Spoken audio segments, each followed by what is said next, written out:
Students, today we'll discuss the topic that is the law of constant proportion, or also said to be law of constant composition. Student, this is the second law among laws of chemical combination. Laws of chemical combination में बेटा ये second law है and it was discovered by J.J. Proust. So now let us see the definition first.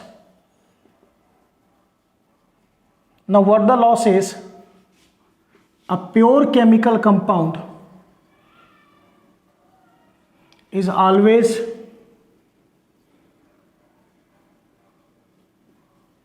made up of same elements. Pure chemical compound जो है वो हमेशा बेटा same elements का बना होता है. इफ आई से pure water, so you know pure water, the formula is H2O, so it is made up of two elements, hydrogen and oxygen. Clear? Similarly, if I say pure carbon dioxide, the formula is CO2, so it is made up of carbon and oxygen. Clear? So first part of definition आपको बिल्कुल clear होगा कि if a compound is pure then it is always made up of same elements. But this is not the complete definition. इसको complete करते हैं आगे. Same elements which combine in fixed ratio by mass. वो combine करेंगे किस में? Fixed ratio में, and this ratio is by mass. So let us see the example. Before the example just note down that atomic mass in gram, hydrogen 1 gram, oxygen 16 gram, carbon 12 gram. So first example लेके चलते हैं हम water का. You know the water formula is H2O. It is made up of two elements, hydrogen and oxygen. So see carefully बेटा, यहां पे hydrogen कितना है? हाइड्रोजन का एटॉमिक मास 1 ग्राम है, सो 2 है, so 2 gram hydrogen is 2, oxygen 16 gram, तो ratio क्या आएगी? 1:8. Means if there is a, see the complete meaning, if there is a pure water, so it is made up of hydrogen and oxygen which combined in 1:8 ratio by mass. I will take one more example to explain this.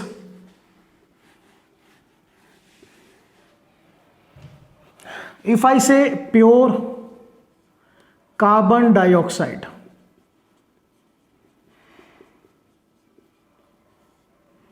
CO2, this pure carbon dioxide, it is made up of two elements, carbon and oxygen. So what is the ratio? Carbon, the atomic mass is 12 gram, oxygen beta 2 है तो 16 2s are 32 gram. Now 4 3s are 12, 4 8s are 32. Ratio क्या आई?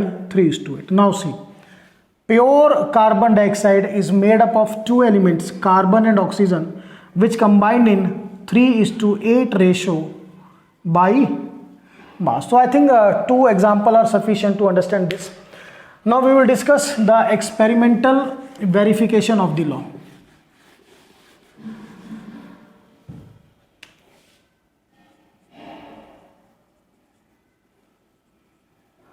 experimental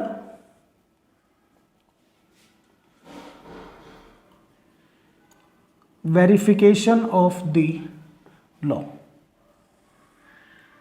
Now what is the experimental verification? See out. So in this experimental verification, CO2, carbon dioxide, is prepared by 2 methods. इसको बेटा 2 method से prepare किया गया. First method by combination of carbon and oxygen. Combination of carbon and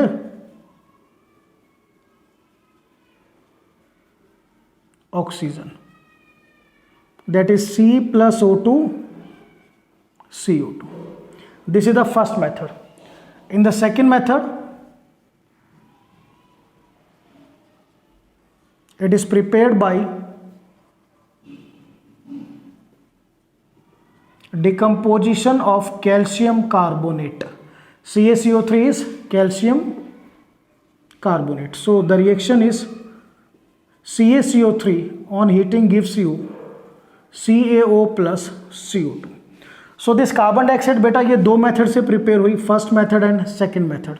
now in both the methods carbon oxygen ratio, first method, this is second method, this is found to be 3:8 by mass. दोनों method में जो carbon oxygen की ratio आई वो ratio क्या आई 3:8 by mass. Clear to all of you? It means that the law is exactly verified कि जब भी हम एक प्योर केमिकल कंपाउंड में डील करेंगे वो किसका बना होगा, it is made up of same elements, ठीक है, combined in fix ratio by mass. और उस कंपाउंड को आप किसी भी मेथड से प्रिपेयर करो उससे कोई फर्क नहीं पड़ेगा if the compound is a pure compound. So एक बार फिर से डेफिनेशन देखिए. A pure chemical compound just like CO2 is made up of same elements just like carbon and oxygen which combined in fixed ratio by mass. So this is the law. अब because जो element की ratio है वो fix है, therefore this law is also said to be constant composition. Constant composition means, just see out, the ratio in which the elements combine by mass is fixed. Therefore it is said to be law of constant composition. जैसे अगर बात करें pure carbon dioxide की, वही example दोबारा से बता रहे हैं, तो कार्बन ऑक्सीजन की रेशियो क्या होगी 3:8 and this ratio is fixed. Fixed means जो कार्बन डाइऑक्साइड है it will have the constant composition, उसकी कंपोजिशन कांस्टेंट है. और कंपोजिशन का मीनिंग आपको क्लियर कर दें, जो आपकी एलिमेंट्स की रेशियो है वो फिक्स है. Constant composition means combining ratio of element जिस रेशियो में कंबाइन कर रहे हैं by mass. Clear? So student this we have discuss the experimental verification भी हो गया, एग्जांपल भी हो गया. Now we will discuss the limitation of this law.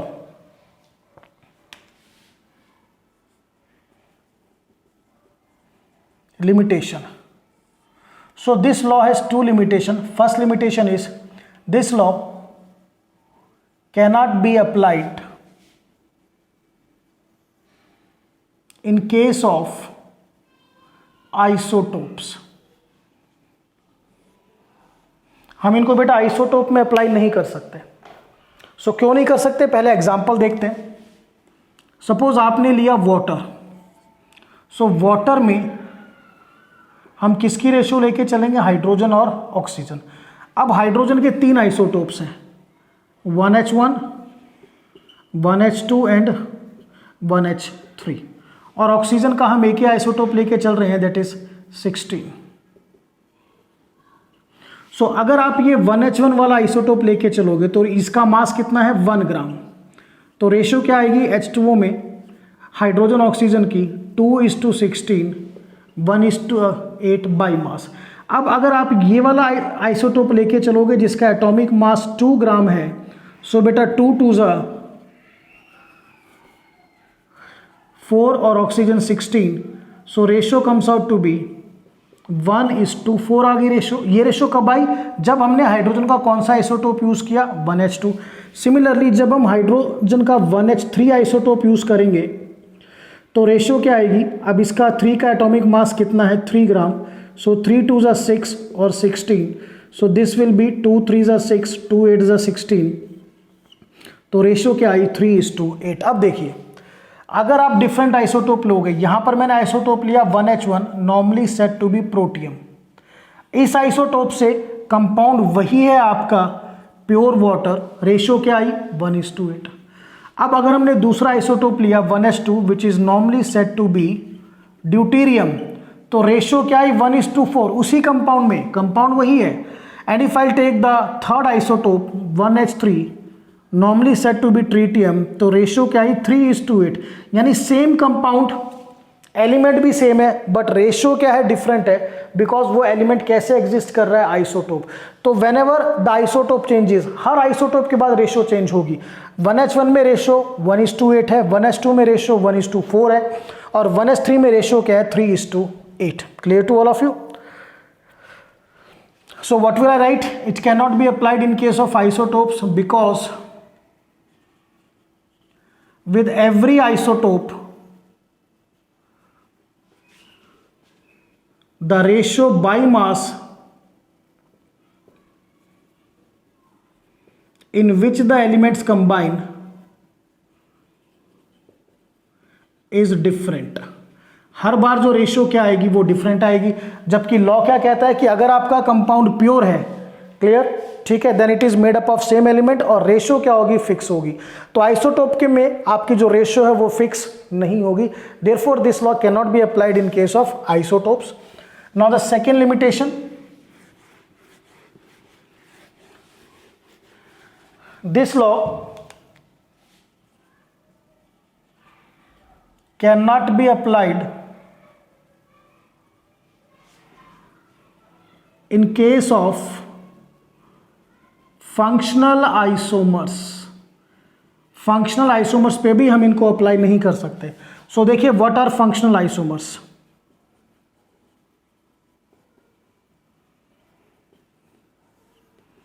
Compounds having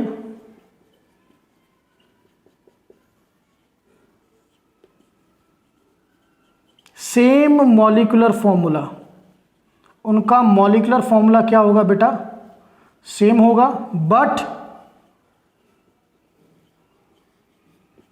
different functional group. Functional group क्या होंगे, डिफरेंट। एग्जांपल लेके चलते हैं, 2 एग्जांपल मैं आपको बताता हूं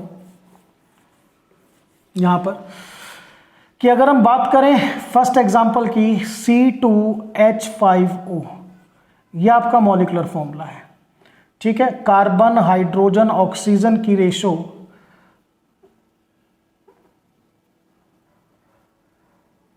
बेटा इसको कीजिए C2H6O, ठीक है, make it C2H6O not C2H5O। तो कार्बन हाइड्रोजन की जो रेशियो है, कार्बन 2 है तो 12 2 ज़ा 24, हाइड्रोजन 6 है तो 6, ऑक्सीजन 16, 2 से it will be divided by 2, so this will be 12:3:8, ये रेशो आ गई आपकी, ठीक है। अब इस मॉलिक्यूलर फॉर्मूला से हमारे 2 कंपाउंड बनते हैं, first ethyl alcohol CH3CH2OH, this is, and second is di methyl ether. Second क्या है बेटा, डाई मिथाइल ईथर CH3OCH3।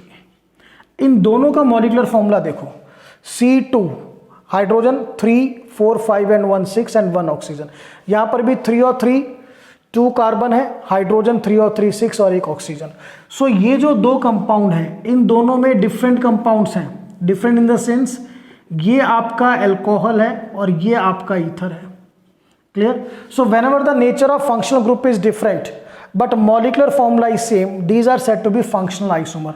अब इसमें देखो मैं 2 अलग अलग कंपाउंड के बारे में डिस्कस कर रहा हूं, एक इथाइल अल्कोहल और एक डाई मिथाइल ईथर, बट दोनों में अगर आप कार्बन हाइड्रोजन और ऑक्सीजन की रेशियो निकालो, कार्बन हाइड्रोजन और ऑक्सीजन की ratio that comes out to be 12:3:8।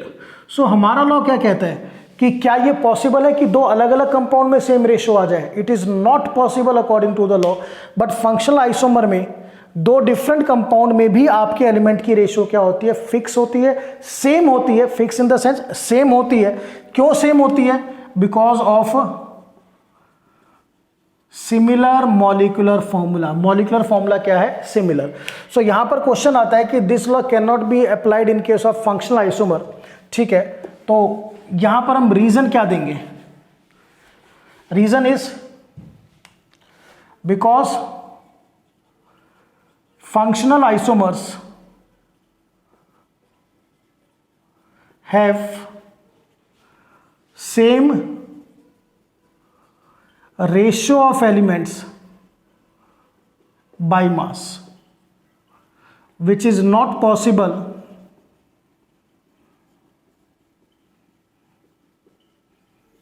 according to this law। इस लॉ के अकॉर्डिंगली पॉसिबल नहीं है कि सपोज एलिमेंट ए और बी इनकी रेशो है 2:3, सो ये एक ही कंपाउंड बना सकते हैं, they only form one compound. अगर इस रेशियो में मोर देन वन कंपाउंड बनता है, so that is not according to the law. तो ये ध्यान रखिएगा। अगर कोई आपसे पूछे भाई ऐसा क्यों है, देन व्हाट विल यू से कि फंक्शनल आइसोमर में क्या डिफरेंट कंपाउंड है बट रेशियो सेम है। ठीक है, और रेशियो सेम क्यों है, इस क्वेश्चन को भी यहां पर एक बार हम नोट करते हैं। Why functional isomers have same ratio of elements by mass। So इसका आंसर क्या होगा? Due to similar molecular formula. अगर मॉलिक्यूलर फॉर्मूला सिमिलर है तो रेशियो भी क्या होगी बेटा? सिमिलर होगी। एक एग्जांपल और देखते हैं सो दैट ये बिल्कुल अच्छी तरह आपको क्लियर हो जाए। यहां पर just see carefully, this is CH3CH2CHO, this is the compound, and one more compound I will take CH3COCH3। This is normally said to be acetone and this is said to be acetaldehyde. इसमें जो functional group है बेटा इस compound में, I will write hair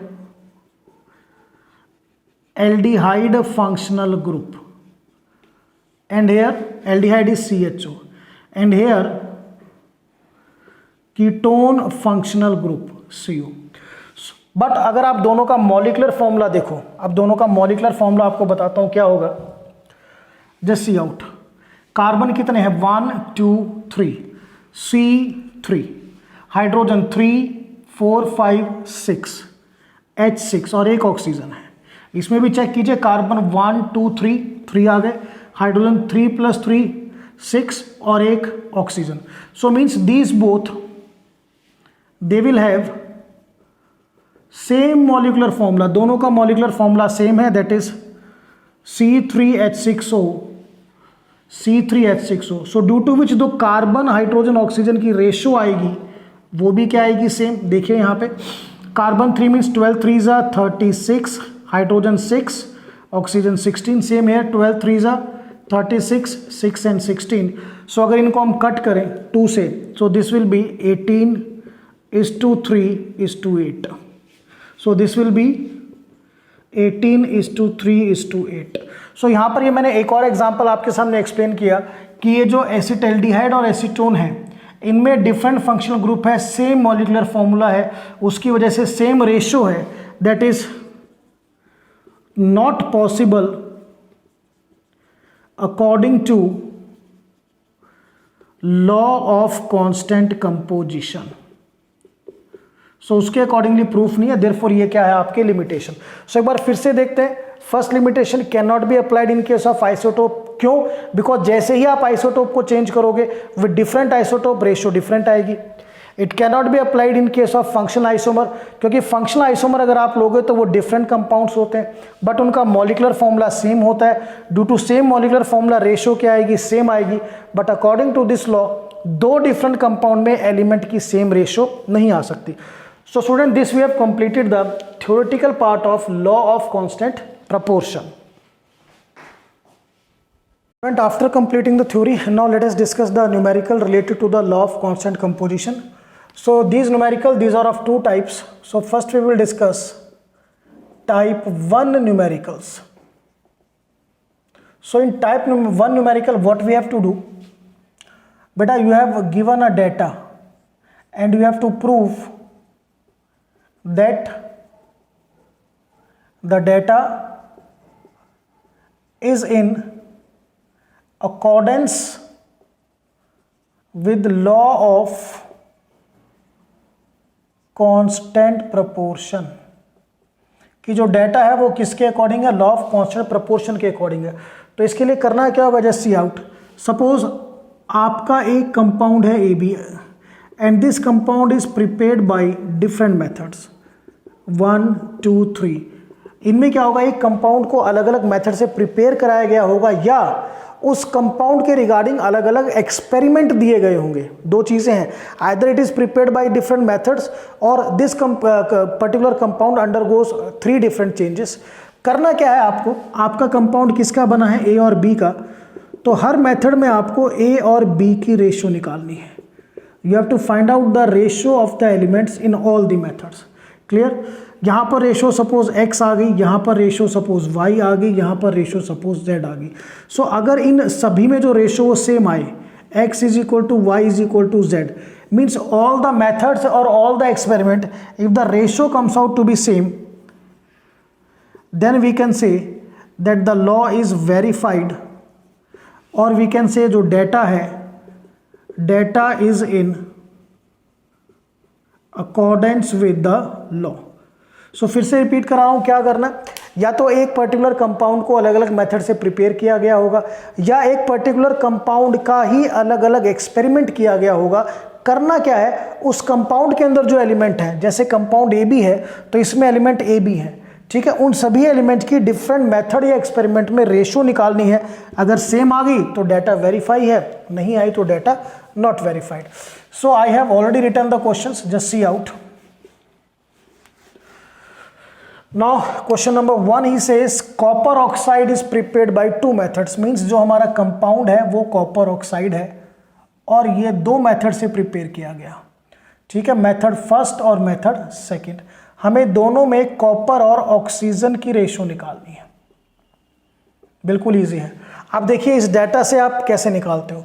तो first method में what he says 1.75 gram copper metal, copper metal है 1.75 ग्राम, dissolve in nitric acid. इसको किस में डिजॉल्व किया? Nitric acid.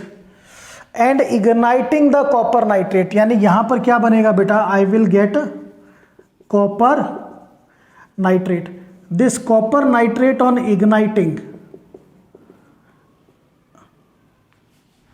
gave 2.19 gram copper oxide, CuO 2.19 ग्राम। तो आपका फोकस कॉपर पे होगा और कॉपर ऑक्साइड। सो कॉपर कितना है बेटा? 1.75 ग्राम। अब यहां से ऑक्सीजन का मास कैसे निकालेंगे? So mass of oxygen is equal to mass of CuO minus mass of copper. Copper oxide में से कॉपर का मास निकाल दो, दैट इज 2.19 माइनस 1.75, तो किसका मास बचेगा? You will get the mass of oxygen.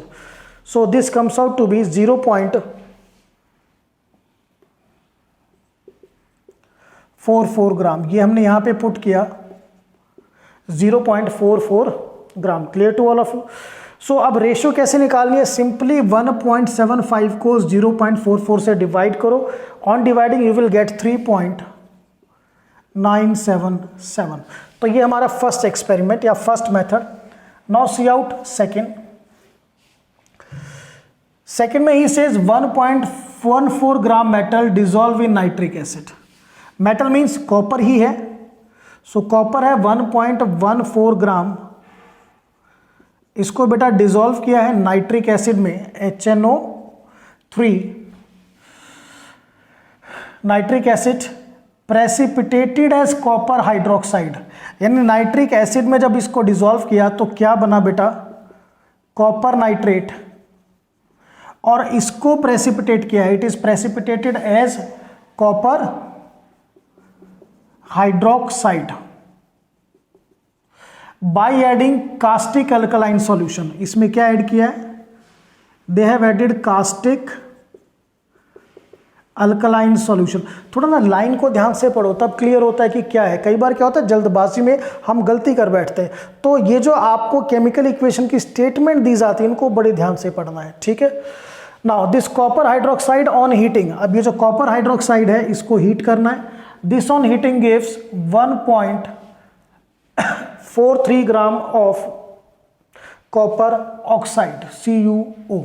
ये क्या देगा बेटा आपको? Copper oxide 1.43 gram. Show that, वही तो पता ही है। तो अब यहाँ पे कॉपर का मास कितना है? 1.14। कॉपर ऑक्साइड का मास गिवन है, बीच से हमारा कोई इन्वॉल्वमेंट नहीं है। तो हेयर मास ऑफ ऑक्सीजन कैसे आएगा बेटा? All of you know, mass of copper oxide में से किसका मास सब्ट्रैक्ट करोगे? Mass of copper. So it is 1.43 minus 1.14, this comes out to be 0.29 gram. सो यहाँ पुट कीजिए 0.29 ग्राम और सिंपल डिवीजन स्टार्ट कर दीजिए, ठीक है। You will gate 3.93। सो अब देखिए पहले में रेशियो 3.977 है, यहाँ पर 3.93 है। 3.9 3.9 सेम आ गया। अगर डेसिमल में जो डिफरेंस आए तो वो डिफरेंस होता है ड्यू टू एक्सपेरिमेंटल एरर, जो मैंने प्रीवियस लेक्चर में भी डिस्कस किया था। सो उसको हम टेक्निकली कंसिडर नहीं करते। मीन्स आई कैन से कि ये जो दोनों रेशियो हैं, these ratio are nearly same, हम इनको सेम ही मान के चलेंगे। So what will I say? Copper is to oxygen ratio is the same in both the methods, therefore the law is verified। law verified है and we can say कि जो data है it is in agreement with the law। ये law के साथ agreement में है। तो सिंपल सा हमने क्वेश्चन नंबर 1 किया। अब क्वेश्चन नंबर 2, बेटा बेसिक बिल्कुल ध्यान कीजिए, या तो एक कंपाउंड को अलग अलग मेथड से प्रिपेयर करेंगे या एक पर्टिकुलर कंपाउंड के ऊपर अलग एक्सपेरिमेंट करेंगे। आपको उस कंपाउंड में जो आपके एलिमेंट्स हैं उनकी रेशियो निकालनी है। If this comes out to be same in the methods और experiment, the law is verified. Question number 2 ही says iron oxide 2.4 gram on reduction gives 1.68 gram iron. अब इन्होंने आयरन ऑक्साइड का एक्सपेरिमेंट दिया है, यानी आपका जो कंपाउंड है वो आयरन ऑक्साइड है, ठीक है। How many experiments? 2 experiments are there. I will write first experiment, I will write second experiment. पहले नोट करते हैं एक्सपेरिमेंट क्या है, ठीक है। तो फर्स्ट में क्या है? Iron oxide 2.4 gram. This is iron oxide 2.4 gram on reduction. Reduction का मीनिंग क्या होता है बेटा? Be clear, loss of oxygen gave 1.68 gram iron. यहां से मेरे को क्या मिला? आयरन मिला 1.68 ग्राम। सो यहां पर देखिए आयरन इज टू ऑक्सीजन की रेशियो, तो आयरन कितना है? 1.68। ऑक्सीजन कैसे आएगा? Same, mass of oxygen is equal to mass of FeO minus mass of Fe। तो FeO का मास कितना है बेटा? 2.4 minus 1.68, so this comes out to be 0.72 gram. तो यहां पर हमने पुट किया 0.72। सो क्लियर फर्स्ट एक्सपेरिमेंट में। अब बात करते हैं सेकेंड एक्सपेरिमेंट की। तो he says in another experiment 2.9 gram iron oxide. अब जो आयरन ऑक्साइड है वो कितना है बेटा? 2.9 gram. Gave 2.03 gram iron, it gives iron 2.03 gram. In the last ही says show that this illustrate the law of constant proportion. तो वही रेशियो चेक करनी है। तो सेकंड में आयरन कितना दे रखा है बेटा आपको? 2.03 ग्राम और आयरन ऑक्साइड कितना है? 2.9। So mass of oxygen is equal to, कैसे निकालेंगे? Mass of FeO minus mass of Fe। तो मास ऑफ FeO कितना है 2.9 minus mass of Fe 2.03। So on subtracting this comes out to be 0.87। अब ये ratio आपको निकालनी है सिंपल डिवीजन से। 1.68 को जब आप 0.72 से डिवाइड करोगे दिस इज 2.33। सेम हेयर जब आप 2.03 को 0.87 से डिवाइड करोगे दिस इज 2.33। अब देखिए since the ratio is same 2.33 since ratio of iron is to oxygen is same in two experiments, therefore we can say that the data illustrate the law of constant proportion। सो बेटा basically ध्यान क्या करना है कि जब भी आपको law को वेरीफाई करना हो या इलस्ट्रेट करना हो या प्रूफ करना हो तो कंपाउंड जिन एलिमेंट्स का बना हुआ है उन एलिमेंट्स की रेशियो निकालनी है, and if the ratio comes out to be same then the data is verified. Now we will discuss question number 3। So what is the question number 3? Just see out. Water is prepared by 2 methods. So बेटा यहाँ जो हमारा compound है वो basically water है and it is prepared by 2 methods, first method second method, and in both the methods आपको find out करनी है ratio of hydrogen is to oxygen. So first में क्या है, ratio of hydrogen is to oxygen आपको given है 1:8। In the second method he says the percentage of hydrogen is found to be 20%। Hydrogen की अगर percentage 20 है तो बेटा ऑक्सीजन कितना हो जाएगा 80, comes out to be 1/4। Now he says tell whether this data verify the law of constant proportion or not। So देखो बेटा जो रेशियो है वो डिफरेंट है। What will I say? Since the ratio is different, therefore we can say the law is not verified। Clear? So this we have done question number 3. Now we'll shift to question number 4. So what is question number 4? Just see out. He says 6.488 gram of lead combined with 1.002 gram of oxygen to form lead peroxide. Okay? And lead peroxide is also produced. यानी lead peroxide को 2 method से produce किया गया है, and in the produced by heating lead nitrate, and it was found that percentage of oxygen present in lead peroxide is 13.38%. Tell whether this data illustrate the law of constant proportion और not. So जो पहले आपका compound है that is lead peroxide, ये आपका compound है PbO2, and बेटा it is prepared by 2 methods, first method और ये बेटा आपका सेकेंड मेथड। सो आपको in both the methods lead और ऑक्सीजन की रेशियो फाइंड आउट करनी है। तो फर्स्ट मेथड में लेड कितना है 6.488, so I will write 6.488 gram. Clear to all of you? Combined with 1.002 gram oxygen, यानी ऑक्सीजन कितना है 1.002 ग्राम। सो जब आप इसको डिवाइड करोगे this comes out to be 6.47। हमेशा ध्यान रखिए रेशियो कैसे निकालनी है, डिवाइड कीजिए और कोई मेथड नहीं है। 6.488 को डिवाइड कीजिए 1.002 से, you will get 6.47। Second method में ही says lead peroxide is also produced by heating lead nitrate, यानी lead nitrate को हीट करना है। On heating lead nitrate we will get lead peroxide, and the percentage of oxygen present in lead peroxide is 13.38%। इसमें जो oxygen है वो 13.38% oxygen है। तो बेटा lead कितना होगा 100 minus 13.38%, and this comes out to be 86.62%। तो यहाँ पुट कीजिए लेड कितना है बेटा 86.62 अपॉन 13.38। सो डायरेक्टली इसको डिवाइड कीजिए, on dividing this comes out to be 6.47। अब दोनों मेथड में रेशियो क्या आई, सेम आई। Clear? So therefore we can say that the law of constant proportion is verified since the ratio of lead is to oxygen is same in both methods.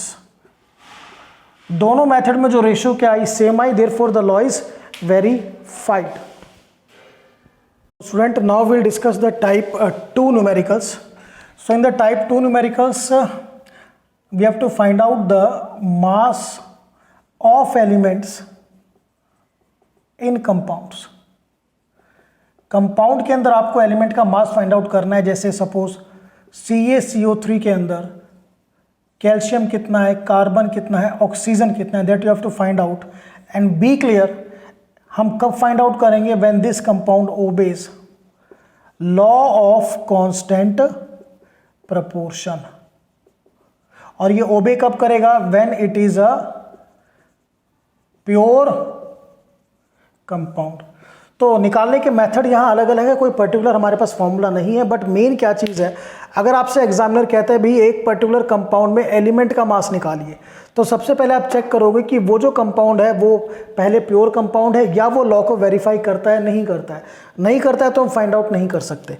Secondly, जैसे ये आपके crystalline salts होते हैं, you know about the crystalline salts, just like Na2CO3.10H2. इन crystalline salts में ये जो water molecules होते हैं बेटा, these are said to B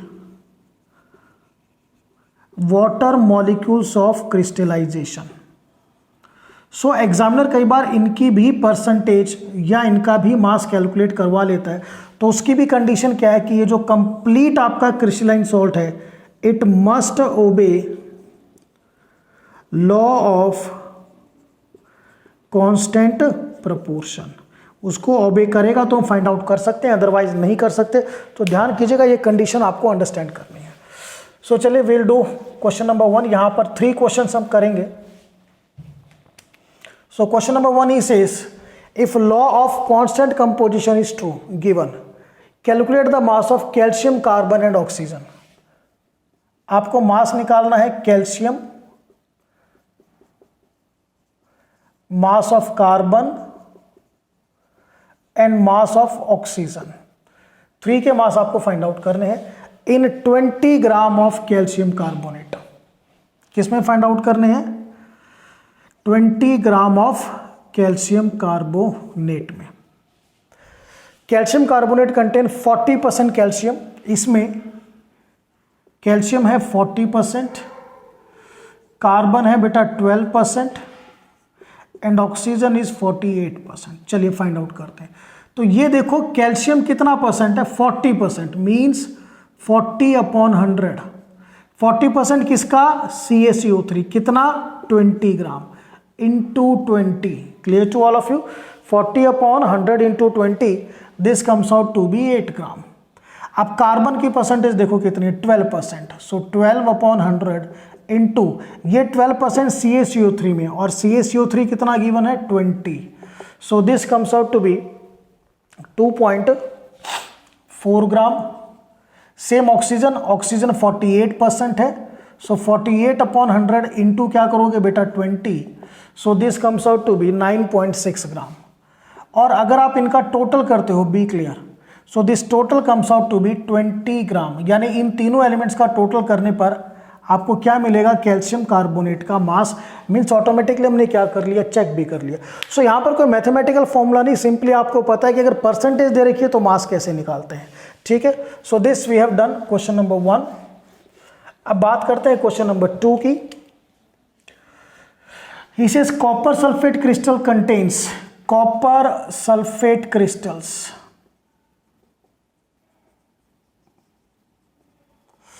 it contains 25.45% copper, 25.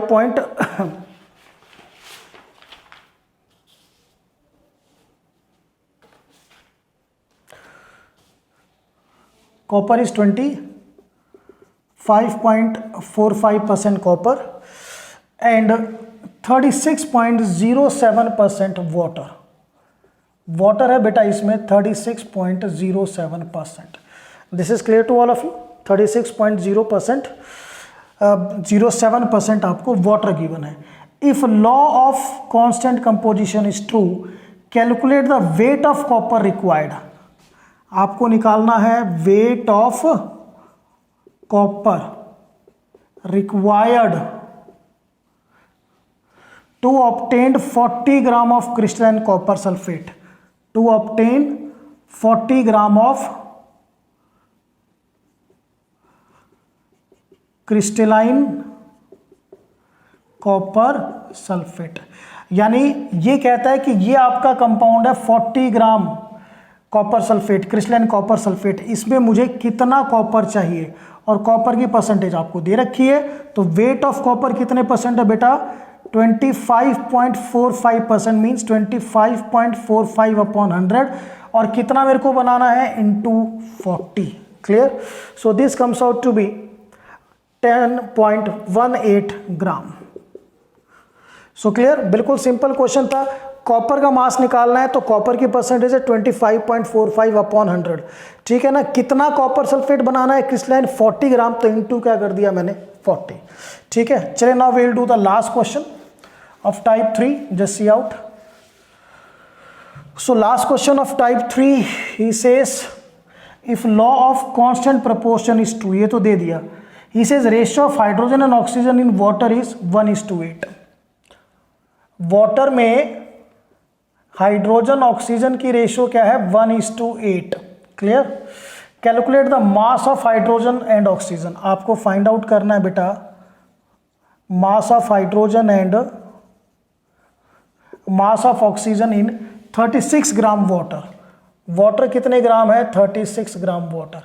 तो सबसे पहले देखो इन दोनों की जो रेशियो है वो 1+8 है। यानी मैं कह सकता हूं कि जो यहां पे मेरा वाटर आएगा वो कितने पार्ट्स आएगा? 1+8 9। कितना आएगा?